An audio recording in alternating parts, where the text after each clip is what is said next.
Hi everyone, this is Explorer 867. Today's the first day of the rest of your life, so get out and enjoy it. Get out and see something new.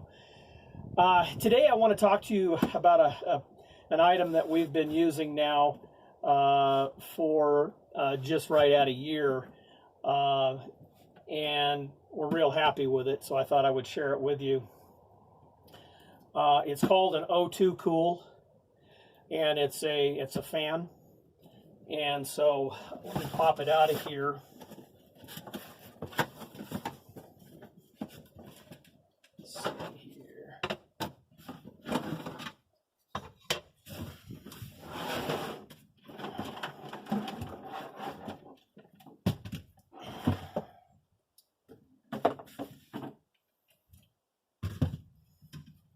It does kind of have a handy little carrying handle.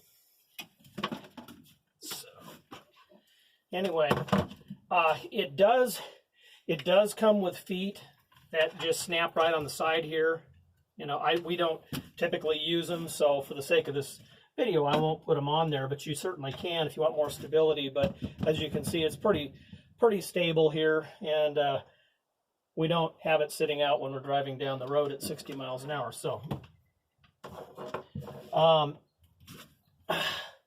first of all, it comes with two chargers. This is a 110 charger, obviously, for a wall socket in the house. 110 is just your typical household power.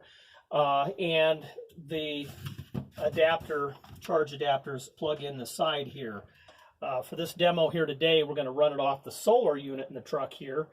So let me get this one out, show it to you.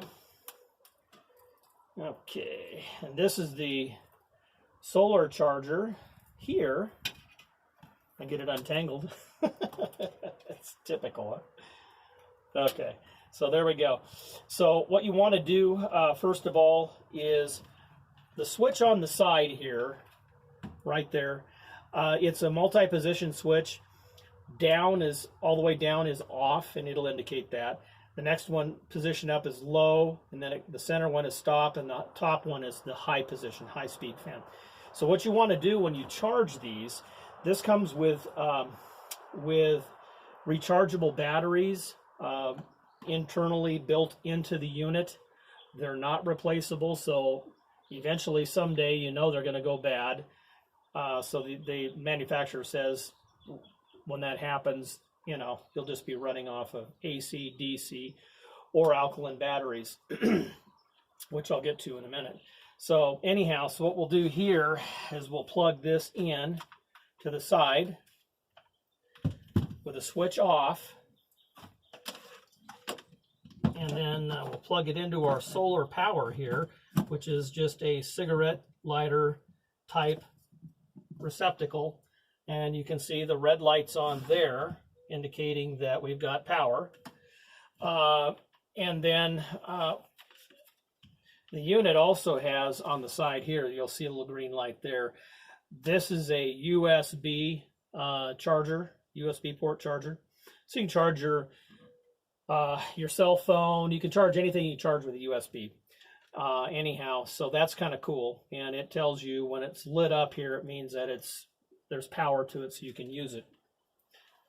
So anyway, so we've got this unit plugged in, and let's say we want to charge it. So what you'll do is it'll charge on low, it'll charge on stop, and it'll charge on the high position.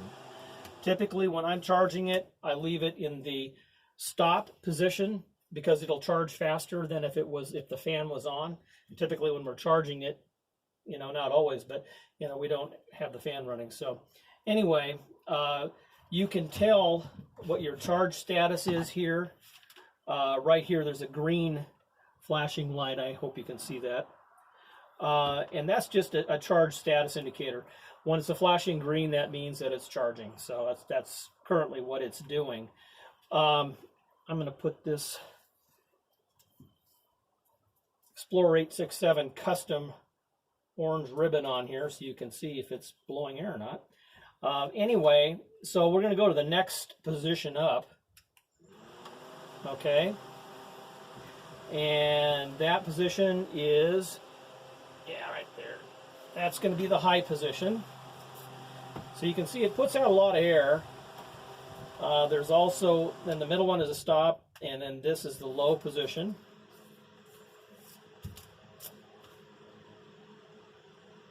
So it does pretty well. And it has, you can vector the air by rotating this forward or back, or you can run it down or whatever, which is kind of a cool thing.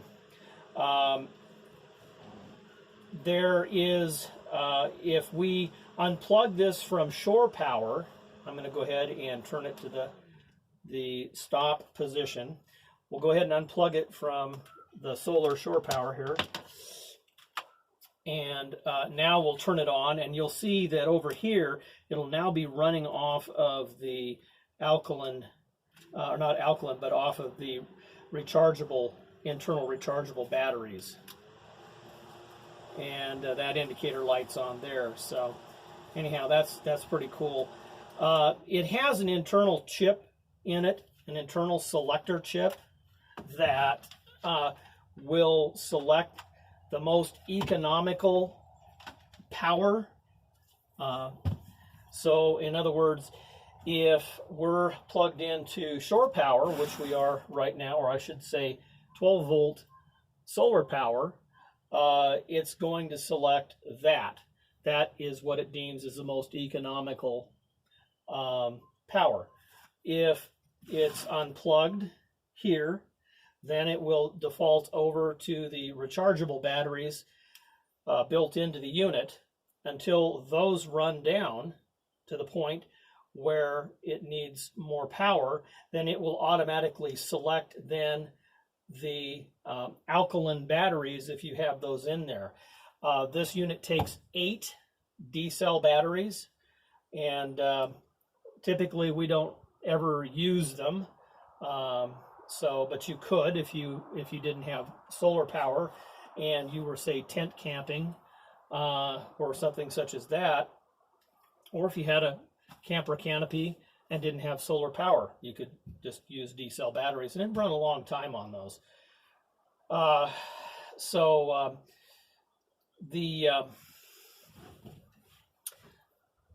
Having that built-in chip in there, the power selector, is really a cool thing. Adds to the cost of the unit. These are, well, this was just, it was like $48 when we bought them. We bought a couple of them for in here. They're well worth it.